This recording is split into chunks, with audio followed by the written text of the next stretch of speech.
श्रावण मासाच्या पावन पर्वात दररोज अनुभवूयात संत साहित्याचे अभ्यासक आणि महाराष्ट्रातील ख्यातनाम व्याख्याते प्राध्यापक शिवाजीराव भुकेले यांचे ज्ञानेश्वरी भावदर्शन, अर्थात ज्ञानेश्वरीच्या सर्व 18 अध्यायांचं सहज सोप्या भाषेत भावार्थ दर्शन तुमच्या आवडत्या आर चॅनलवर दररोज सकाळी 8, दुपारी 1:30 आणि रात्री 8 वाजता सहकुटुंब पाहायला विसरू नका.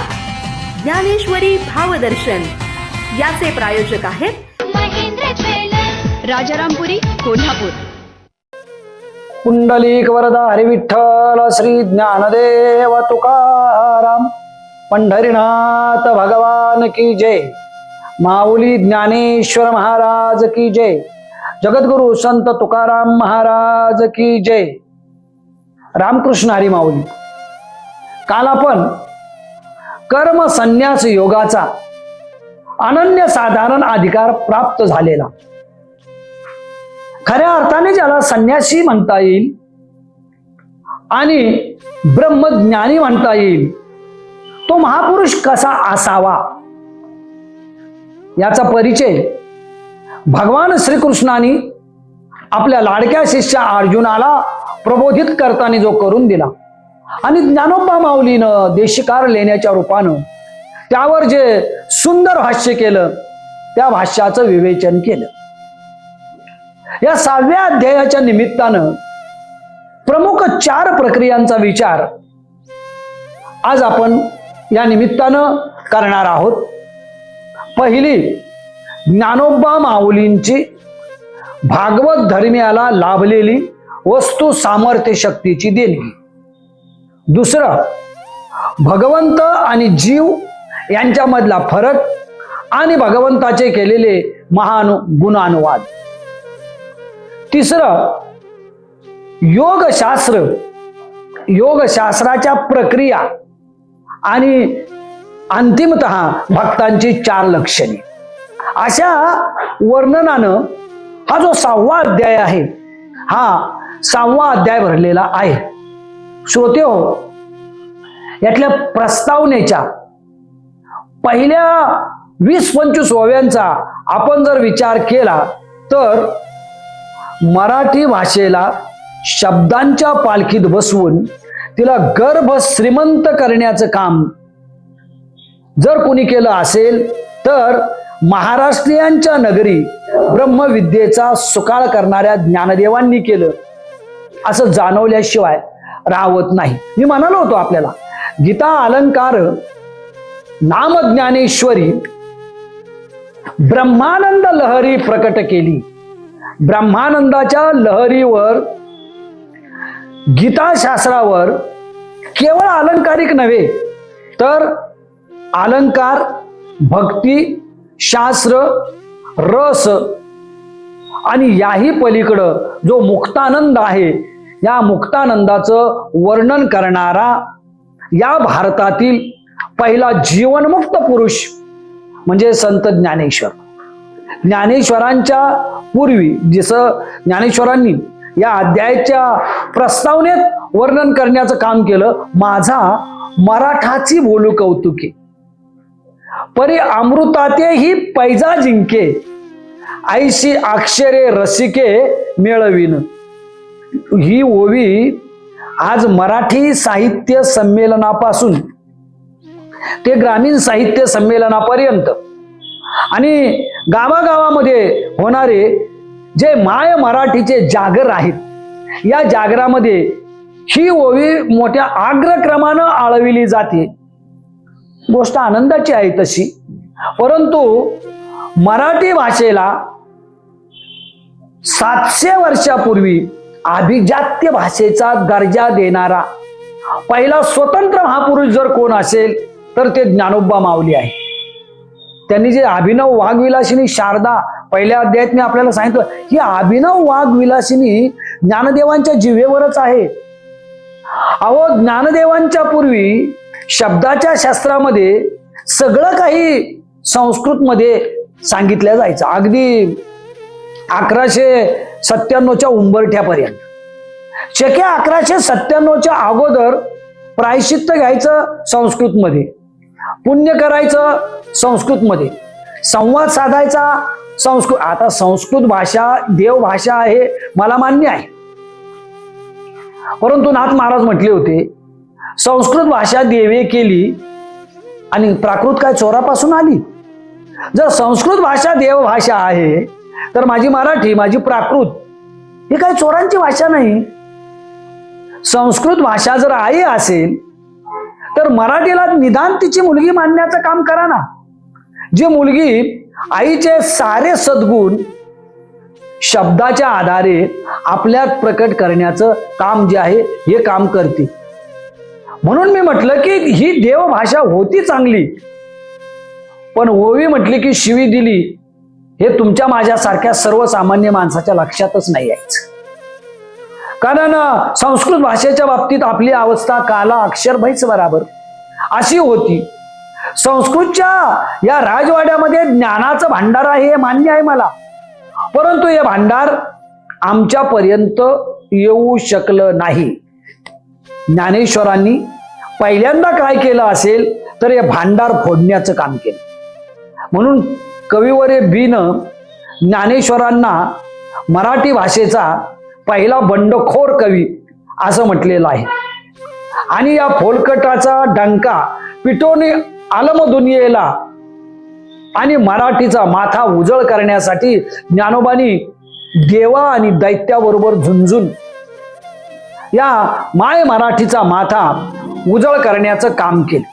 त्याच्यामुळं तुमच्या माझ्यासारखे किमान पक्षी ज्ञानेश्वरीची पारायण या श्रावणाच्या निमित्तानं करू लागली. या पारायणाच्या निमित्तानं नाही ज्ञानापर्यंत त्या मोक्षापर्यंत पोहोचता आलं तर निदान पारायणानं वाचेला येणारी शुद्धता आणि बुद्धीला लाभलेली स्थिरता आणि थोडेफार कळतेपणा म्हणजे जाणतेपणाचं जी प्रारंभिक अवस्था आहे या अवस्थेपर्यंत तरी आपण पोहोचू शकतो ना. जर ज्ञानेश्वराचा अवतारच झाला नसता तर मराठीचं ज्ञान भांडार मराठीच्या रूपानं, मराठीच्या अभिजात्य रूपानं आपल्यापर्यंत येऊ शकलं नसतं. हे जे अलंकार आहेत ना, एखाद्या सुवर्णकारानं भल्या मोठ्या सोन्याच्या विटेचे छोटे छोटे छोटे 10-20 ग्रॅमचे अलंकार करावे आणि त्या अलंकाराला एक एक एक एक एक नाव दे आहे. हे नाव त्या सुवर्णकारानं देण्याचं काम करावं आणि या नावाला साजेशी कलाकुसर तो जो दागिना आहे ना त्या दागिन्याला करावी. अलंकार परिधान करणाऱ्यांनी ते मिरवण्याचं काम करावं. ज्याच्याकडे वीट आहे तो जर म्हटला तुमच्यापेक्षा 20 पटीनं माझ्याकडं सोनं आहे हो, पण विटेच्या रूपानं आहे, त्याला आकार नाही, तो अलंकार नाही, तो दागिना नाही. ज्ञानेश्वरी भगवद्गीतेचा एक दागिना आहे. ज्ञानेश्वरी भगवद्गीतेचा एक अलंकार आहे आणि हा जो अलंकार आहे हा अलंकार देशी भाषेमध्ये माऊलीने याला देशी भाषा म्हटलेला आहे. देशी भाषा म्हणजे आपण जी मराठी बोलतो ती भाषा. देशी भाषा म्हणजे आपण आपल्या अस्सल मराठी शब्दातून दुसऱ्याच्या बेंबीच्या देठापर्यंत आपल्या बेंबीच्या देठापासूनचे भाव पोचावेत अशा शब्दांचा जो प्रयोग करतो तो प्रयोग. म्हणून माऊलीनं या 6व्या अध्यायाच्या प्रस्तावनेत हे सांगण्याचं काम केलं. अरे आत्मसामर्थ्याचं वरदान ज्ञानोबांना एवढ्या प्रमाणात लाभलं की सांगण्याचं काम करताना म्हणतात माझा मराठाची बोलू कौतुके. माझ्या मराठीचा कौतुकानं प्रकट केलेला जरी शब्द असला तरी सुद्धा तो अमृतातेही पैजा जिंके. तो अमृताला ठी ठेवायला लावणारा आहे. तो अमृताशी स्वतःच्या प्रतिज्ञा उत्तरावर आधारून पैज जिंकणारा आहे. भाषेचं आत्मसामर्थ्य जर कुठं पाहायचं असेल तर मध्ययुगातला पहिला ग्रंथ श्री ज्ञानेश्वरीमध्ये आणि ज्ञानोबांच्या वाणीमध्ये आपल्याला भाषेचं सामर्थ्य जे आहे ते जाणवतं. भाषाकर्त्याचं जे आत्मसामर्थ्य आहे, हे आत्मसामर्थ्य जर कुठं पाहायचं असेल तर ज्ञानदेव नावाच्या पहिल्या द्रष्टा, क्रांतिकारक, बंडखोर, युगदृष्टा, काही उपमा द्या तुम्ही यातल्या, अशा युगदृष्टा संतांमध्ये पाहावी. काही म्हणतात कवीमध्ये पाहावी, काही म्हणतात भाष्यकारामध्ये पाहावी. भाष्यकारांना वाट विचारत विचारत आपल्या व्यक्तिमत्वाची शालीनता आणि नम्रता यांना कमी होऊ न देता ज्ञानियाच्या राजानं या मराठियांच्या नगरीमध्ये हा जो ब्रह्मविद्येचा सुकाळ आहे, हा सुकाळ करण्याचं काम केलं. अमृत एक थेंब पिलं तरी अमरत्व प्राप्त होत, आणि अमृत 4 घोट पिलं तरी अमरत्व प्राप्त होतं, अशी एक आख्यायिका आहे. मुळात आज मृत्यूलोकामध्ये अमृत मिळत नाही, म्हणून याला मृत्यूलोक असं म्हटलं जातं. मरणाऱ्यांचा लोक म्हणजे मृत्यूलोक. ते जर मिळालं असतं तर अनेक माणसं अमर झाली असती, आणि त्यात नको ते राहुकेतू जर अमर होऊन बसले असते तर आज जी समाज जीवनामध्ये अस्वस्थता आहे ना, ती आणखीन 10 पटीनं वाढली असती. आणि त्यामुळं असं म्हटलं जातं की अमृत हे स्वर्गामध्ये आहे. म्हणजे ब्रह्मादिक, इंद्रादिक, स्वर्गीय देवदेवता तुम्ही मी पाणी पितो ते डायरेक्ट अमृत पिण्याचं काम करतात असं मानलं जातं. परंतु हा स्वर्ग नेमका कुठं आहे याचा मुक्काम पोस्ट अजून सापडलेला नाही. माऊलीनं पुढं 9व्या अध्यायात स्पष्टपणे सांगितलेलं आहे की मुळातच हा स्वर्गच नाही. जे अमृत स्वर्गात आहे तो स्वर्गच नाही. परंतु एवढी गोष्ट निश्चित परंपरा सांगते, अमृताच्या प्राशनानं अमरत्वाचं लेणं मनुष्याला प्राप्त होतो. भाषा ही अशी एक अमृत आहे की जिच्या श्रवणानं, जिच्या लेखनानं, जिच्या चिंतनानं किंवा जिच्या प्रतिपादनानं भाषेचं अमरत्व जे आहे ते ग्रंथकर्त्याला, तिचं प्रतिपादन करणारा जो आहे त्याला प्राप्त होतं. एवढं आत्मसामर्थ्य ज्ञानोबा माऊलींच्या प्रत्येक शब्दामध्ये आहे. या आत्मसामर्थ्यानंच ज्ञानोबा माऊलीनं आपले शब्द प्रकट करण्याचं काम केलं. श्रोते हो, ज्ञानोबा माऊलीनं केवळ ज्ञानेश्वरीच्या रूपानं नाही तर ज्ञानेश्वरी, अमृत अनुभव, हरिपाठ, चांगदेव 65 ही जी आपली ग्रंथाची पंचारती आहे, या ग्रंथाच्या पंचारतीच्या द्वारा मराठी भाषेला अमृत संजीवनी जी आपण म्हणतो, ही अमृत संजीवनी प्राप्त करून देण्याचं काम केलं. कुठंही कटुता, कुठंही द्वेष, कुठंही इतर भाषेविषयी किंवा इतर प्रांताविषयीचा आकस ज्ञानेश्वरीमध्ये दिसत नाही. पहिल्या अध्यायापासून 18व्या अध्यायापर्यंत शरदाच्या प्रसन्न पौर्णिमेची रात्र असावी, आकाश निरभ्र व्हावं, चंद्रम्यानं अगदी मध्यभागी यावं आणि आनंदमय अवस्थेत असणाऱ्या चंद्रम्यानं अमृताच्या कणांचा वर्षाव करावा. पृथ्वी तलावर बसलेल्या चकोराच्या पिल्लांनी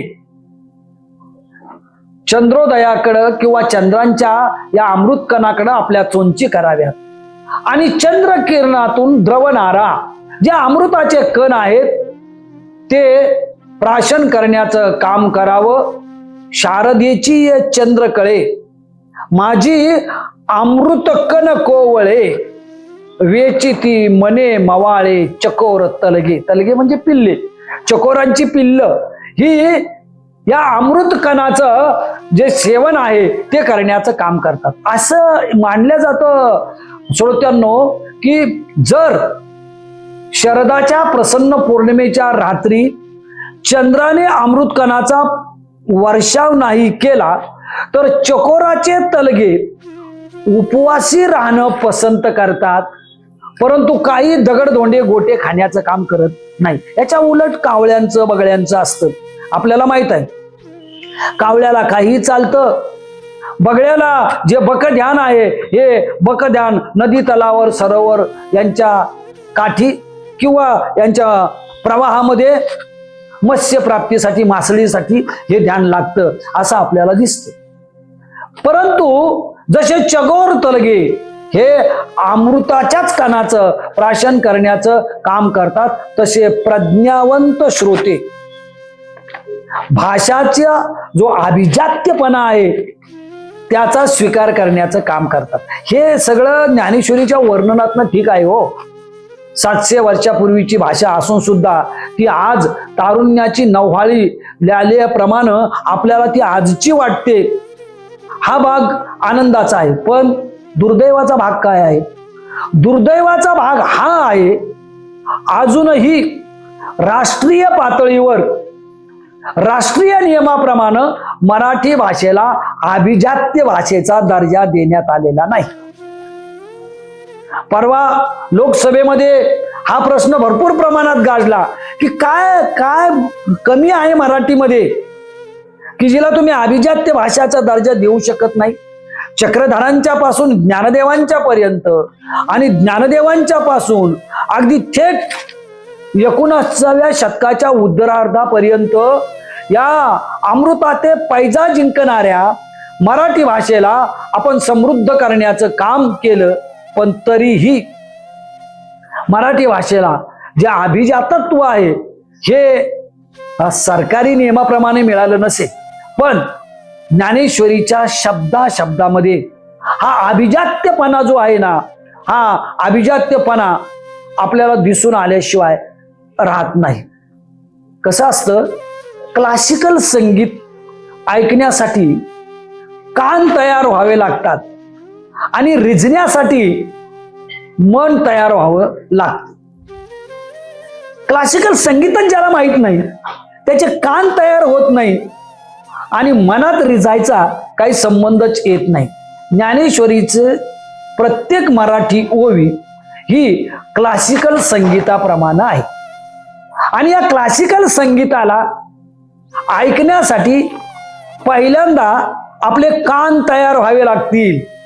एकदा कान तयार झाले की मग या क्लासिकलचे प्रत्येक शब्द आपल्या मनापर्यंत जाऊन पोहोचेल, मनात रुंजी घालायला लागेल, हळूहळू तो पाझरायला लागेल. अहो, कुठलीही लालसा शब्दाच्या द्वारा प्रकट न करता आनंदाचे आवारू मांडू जगा. केवळ आनंद निर्माण करणं. मला नेहमी विचारलं जातं, ज्ञानेश्वर द्वैतवादी होते का? ज्ञानेश्वर अद्वैतवादी होते का? ज्ञानेश्वर हटवादी होते का? ज्ञानेश्वर योगवादी होते का? ज्ञानेश्वर ज्ञानवादी होते का? या सगळ्या प्रश्नांचं उत्तर एकच देतो मी, आनंदवो आजी परमानंदवो सबाय आभ्यंतरी एक गोविंदू. ज्ञानेश्वर हे आनंदवादी होते. या विश्वानं आनंदानं भरून जावं यासाठी ज्ञानेश्वरांनी वयाची 21.5 वर्ष अखंड निंदेच्या धारातीर्थात या जनता जनार्दनाच्या चरणी समर्पित करण्याचं काम केलं. कधी कुणावर रुसवा नाही, कधी कुणाचा द्वेष नाही, कधी कुणाला अति जवळ घेणं नाही, कधी कुणाला अति दूर ढकलणं नाही.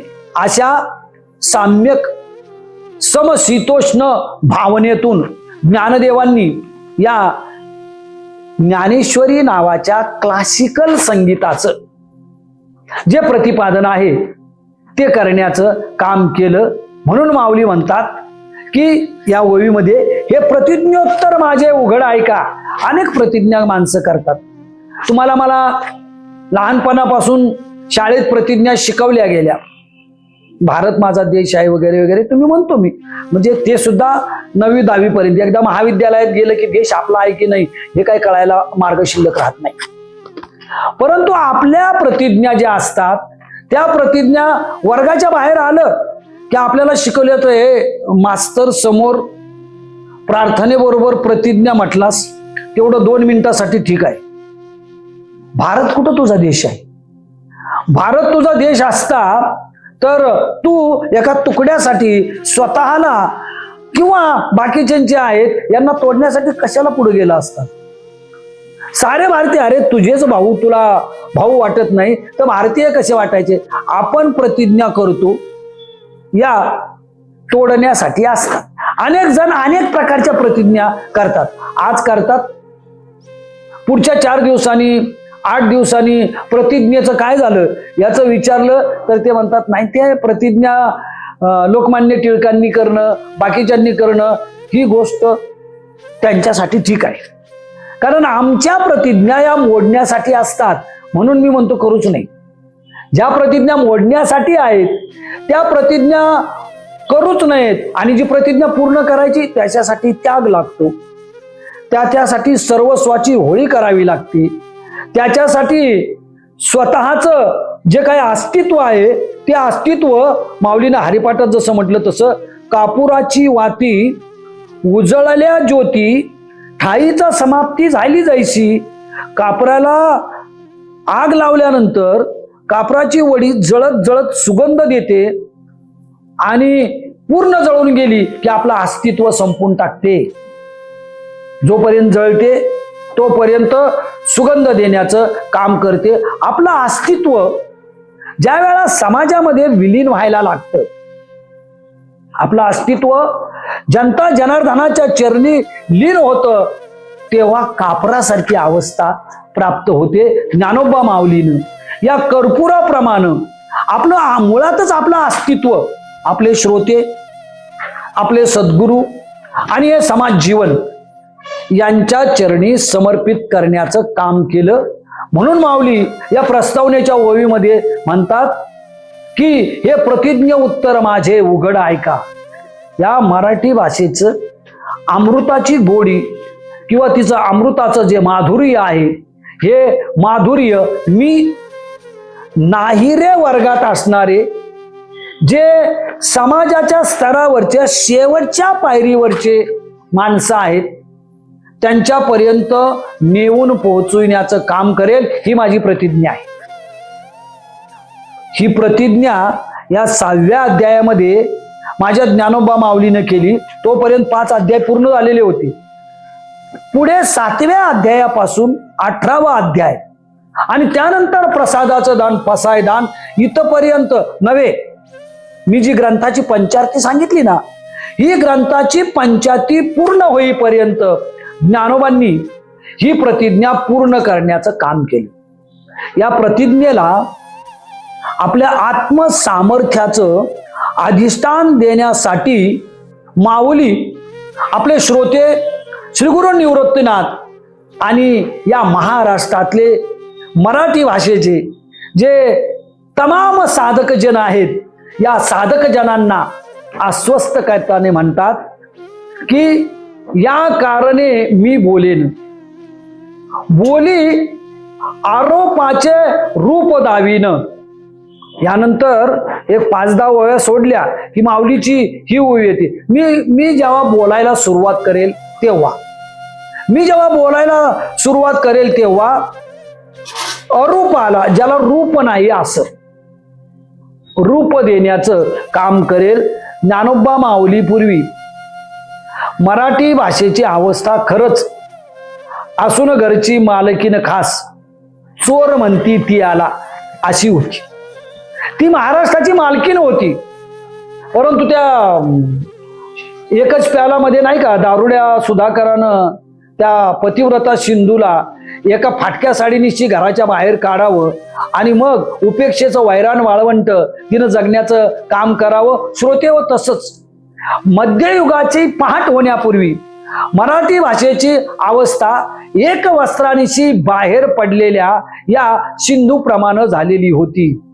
याच मराठी भाषेला राजभाषेचं जे वैभव आहे, हे वैभव मराठी भाषेचा लेख ज्ञानोबा माऊलीनं प्राप्त करून दिले. हे आपण राजा वगैरे उपमेच्या दृष्टिकोनातून म्हणतो, परंतु एक सुंदर अभंग आपण नेहमी ऐकतो की ज्ञानदेव बाळ माझा सांगे गीता भगवंता, लक्ष द्या हो विनविते मराठी मी त्याची माता.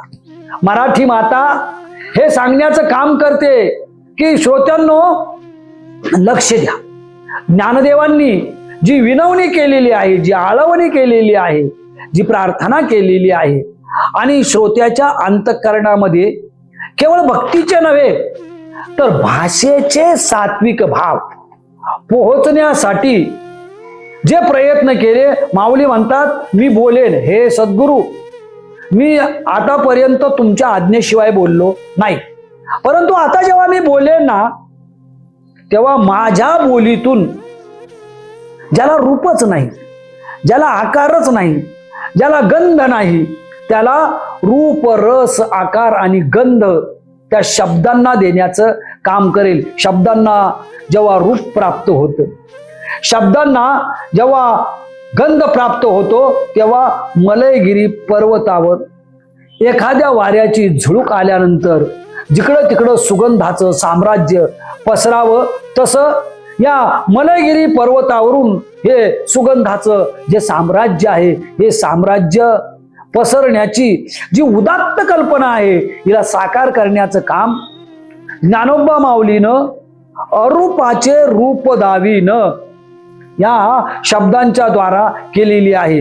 जे रूपहीन आहे त्याला रूपाच्या स्वरूपात प्रकट करण्याचं काम करेल. आणि जी अमूर्त भावना आहे, ज्या भावना आपण व्यक्त करू इच्छितो परंतु शब्द सापडत नाहीत, व्यक्त करू इच्छितो परंतु त्या शब्दाचं जे व्यापकपण आहे त्या व्यापकपणापर्यंत पोहोचू शकत नाही. मराठी भाषेचा बाळ ज्ञानदेवानं शब्दांचं हे जे व्यापकपण आहे, या व्यापकपणापर्यंत आपल्याला नेऊन पोहोचविण्याचं काम केलं. बघा, या 6व्या अध्यायामध्ये पुढं एका श्लोकावर आपल्याला 130, 132, कधी कधी 140 पर्यंत ओव्या मिळतात. एका श्लोकावर कुठे कुठे 36, कुठे कुठे 85 अशा ओव्या. म्हणजे श्रीकृष्णाचा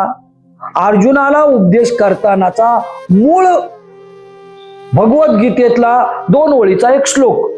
या 2 ओळीवर 70 ओळींचं ज्या वेळा भाष्य ज्ञानोबा माऊली करायला लागतात, त्यावेळा एक गोष्ट निश्चित आहे, प्रतिभेचा झरा हा जिवंत असावा लागतो. म्हणजे 700 श्लोकावर 9000 ओव्या कुठं प्रमाण करायचं आपलं. हा झरा जर जिवंत नसला तर माहित आहे आपल्याला, पावसाळ्याच्या दिवसामध्ये आपल्या नद्याची पात्राबाहेर पडून गावात शिरते. बऱ्याच छोट्या मोठ्या नद्यामध्ये उन्हाळ्याचे दिवस आले की एवढा खडखडाट असतो, तिथं पाण्याऐवजी आपल्याला सगळी धूळ आणि कचराच दिसतो. तसं आज काव्याच्या साहित्याच्या बाबतीत व्हायला लागलेलं आहे की नको तेव्हा छोटंसं भरतं आलं आणि नंतर मात्र त्यातून धूळ उडायला लागली, असं नव्हतं. ज्ञानोबा माऊलींची प्रतिभा ही स्फूर्तीचा जिवंत झरा होती. स्फूर्तीचा जिवंत झरा, जिवंत पाण्याचं एक वैशिष्ट्य असतं, जेवढं ते उपसा केल्या जाईल तेवढं जिवंत पाणी खालून येतं. जिवंत प्रतिभेच्या महापुरुषांचं एक महत्वाचं वैशिष्ट्य असतं, जेवढ्या प्रमाणामध्ये ते आपल्या प्रतिभेच्या विलासानं त्याला प्रकट करायचं काम करतील, तेवढ्याच प्रमाणामध्ये ते शब्द त्यांच्या समोर येतात. मला स्वीकारा, मला स्वीकारा म्हणून याचना करायला लागतात. ज्ञानोबा, तुकोबा, एकनाथ, चोखोबा आणि महाराष्ट्रीयांच्या नगरी जे जन्माला आले आणि ज्यांनी आपली शब्दाराधना त्या सच्चिदानंद भगवंताच्या चरणी प्रकट करण्याचं काम केलं, अशा सकल संतांच्याकडं पाहिल्यानंतर आपल्याला असं दिसून येईल की जी वाग्दत्त प्रतिभेचा जो जिवंत झरा आहे, हा जिवंत झरा या महापुरुषांना प्राप्त झालेला होता. आणि म्हणूनच त्यांनी आपल्या स्फूर्तीच्या जिवंत झऱ्यानं आपल्या शब्दाला तर अमरत्व दिलंच, परंतु आपल्या जगण्याला, तुमच्या माझ्या जगण्याला एक सात्विक अधिष्ठान देण्याचं काम केलं. खरंच ज्याला साहित्याची मनापासून आवड आहे. ज्याला वाटतं साहित्य शिरोमणी वगैरे आपण नाही झालो तरी चालेल, पण साहित्याच्या प्रांतामध्ये छोटीशी मुसाफिरी आपल्याला करता आली पाहिजे. त्यानं ज्ञानेश्वरीचं पारायण म्हणून नव्हे तर साहित्यातली मुसाफिरी म्हणून मनापासून करावं. मग त्याच्या लक्षात येईल, अरे कल्पना विलासाचा केवळ शाब्दिक खेळ नव्हे तर या जिवंत झाल्याच्या द्वारा खरं तर ज्ञानेश्वरी हे शांत रसाचं एक प्रसन्न वादळ आहे. म्हणजे वीर रस आपण महान मानतो, अद्भुत रस त्याच्यापेक्षा महान मानतो. करुण रस जो आहे त्या करुण रसाला एको रसो करुणा एवहा किंवा भवहा असं करुण रसाला म्हणतो. शांत रस हा अद्भुत रम्य शांततेच्या पोटी अगदी 8 रसाचं प्रकटीकरण झाल्यानंतर येतो असं म्हणतो.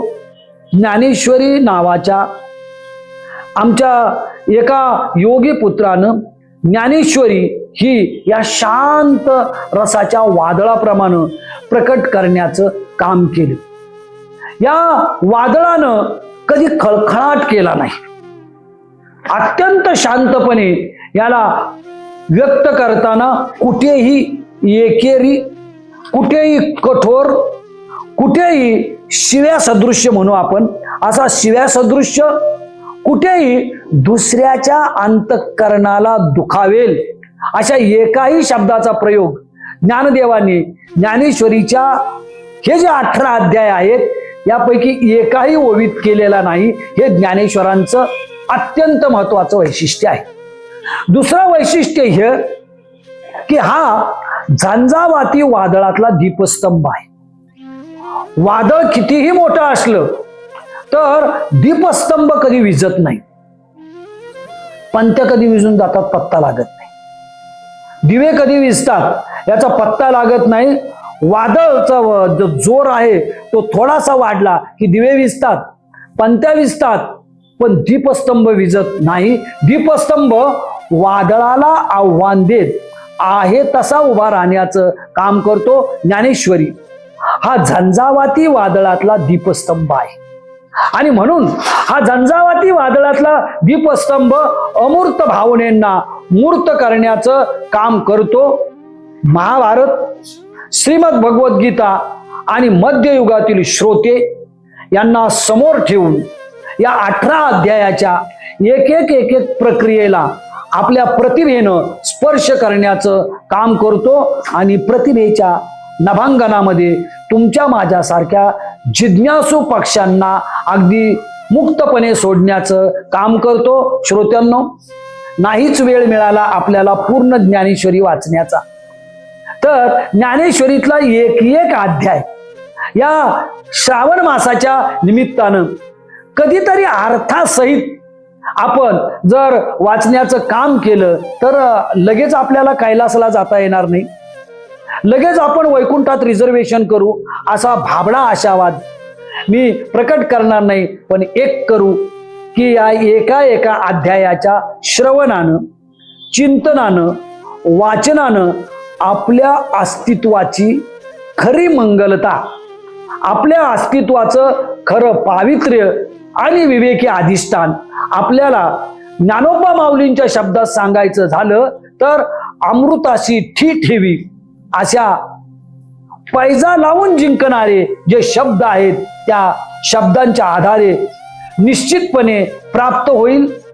ज्ञानोबा माऊलींना शब्दांचं जे सामर्थ्य प्राप्त झालं ते तुमच्या माझ्यापर्यंत येऊ आणि तुमच्या माझ्यापर्यंत येऊन मुख दुर्बल होण्यापेक्षा शब्दाची सबलता या महाराष्ट्रातल्या प्रत्येक श्रोत्यामध्ये निर्माण होवो हीच प्रार्थना ज्ञानोबा माऊलींच्या चरणी विश्वव्यापक परमात्मा आणि मराठी भाषेचे जे तिचा वाग्विलास करणारे जे महान श्रेष्ठ व्यक्तिमत्व आहेत त्यांच्या चरणी करतो. आणि या अध्यायातील भगवंताचे गुण, जीवाचे विकार आणि त्यानंतर येणारं योगशास्त्राचं वर्णन आपण क्रमशः उद्याच्या भागात करण्याचं काम करू.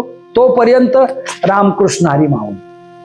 पुंडलिक वरदा हरी विठ्ठल, श्री ज्ञानदेव तुकाराम, पंढरीनाथ भगवान की जय, माऊली ज्ञानेश्वर महाराज की जय, जगद्गुरु तुकोबाराय महाराज की जय.